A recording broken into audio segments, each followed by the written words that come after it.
అని అన్న బెల్ట్ తీసుకొని కొట్టడానికి వచ్చింది. నా షాపుని కొట్టకరా, నేను కొట్టినా కొట్టుకుంటా, పెట్టినా పెట్టుకుంటా, నా షాపు మీద నువ్వు చెయ్యొద్దు అనేసి దొబ్బాడు. దొబ్బినా కూడా ఆగలేదు అన్న, మనోజ్ అని ఆగలేదు. దానివల్ల ప్రసాద్ దెబ్బ కొట్టిండు.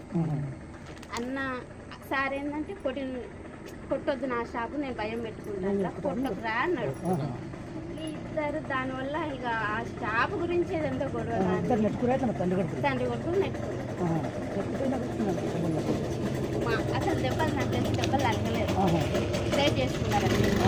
దెబ్బలు తగినంత ఇది ఏం పాత ఉన్నాయి, అది ఇది ఒకటేసారి. అన్నదమ్ములకు మంచి బద్దలు ఉన్నాయి. మనం మౌనిక మేడం చేసుకోవడం ఇష్టం లేదు, ఫస్ట్ నుండి వాళ్ళకి ఇష్టం లేదు. దానివల్ల కొంచెం వాళ్ళు ఫస్ట్ నుండి డిస్టర్బెన్స్ ఆ విషయం కూడా. ఎవరికో బాబు ఉన్నాడు, ఆల్రెడీ బాబు ఉన్నాడు కాబట్టి వాళ్ళకి ఇష్టం లేదు.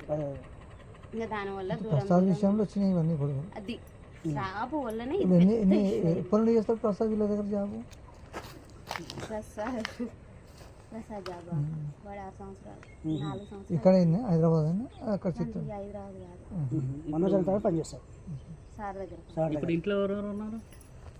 మనోజ్ అన్నుండు, మౌనిక ముందు, అమ్ముండు, ముగ్గురు. సార్ లేడా? మార్నింగ్ మేడం వచ్చా, ప్రసన్న మేడం వచ్చింది కదా, మధ్యాహ్నం అంటే ఏమన్నా సంజాయించిందా లేకపోతే చెప్తుంది ఇంకా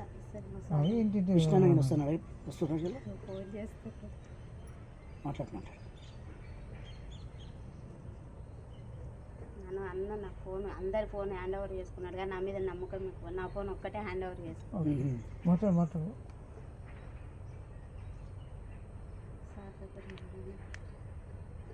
ఎన్ని గంటలకు అయింది? నైట్, శనివారం నైట్. అంతేనా? ఇక్కడ ఇంకా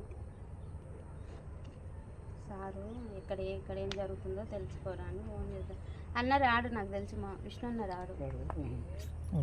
కానీ ఈయన భయం ఏంటంటే, విష్ణు అన్న ఏంటంటే సారు మీద చెయ్యేసిన ఎవరన్నా ఏమన్నా అన్న ఒప్పుకోడు. ప్రాణం తండ్రి కొడుకు, పెద్ద కొడుకు చెయ్యేసిండు. అందుకని డాడీని ముట్టుకుంటావా అని కోపం ఉంటుంది అన్నకు, అంతే తప్ప. మొన్న వచ్చారు, టపాకాయలు కాల్చారు, పాపకు 1,00,000 రూపాయలు చేతిలో పెట్టారు, మంచిగా ఉన్నారు. మనోజన్న పాప ఉంది, ఆ పాపకు 1,00,000 రూపాయలు చేతిలో పెట్టి మంచిగా మందలికి చెల్లాడు. కానీ మన విష్ణన్న పిల్లల విషయంలో అట్లా చేయడు. విష్ణన్న మంచిగా చూసుకుంటాడు. ఇక 1,00,000 రూపాయలు నాకు వద్దు, మమ్మీ పంపించేసేయని మళ్ళీ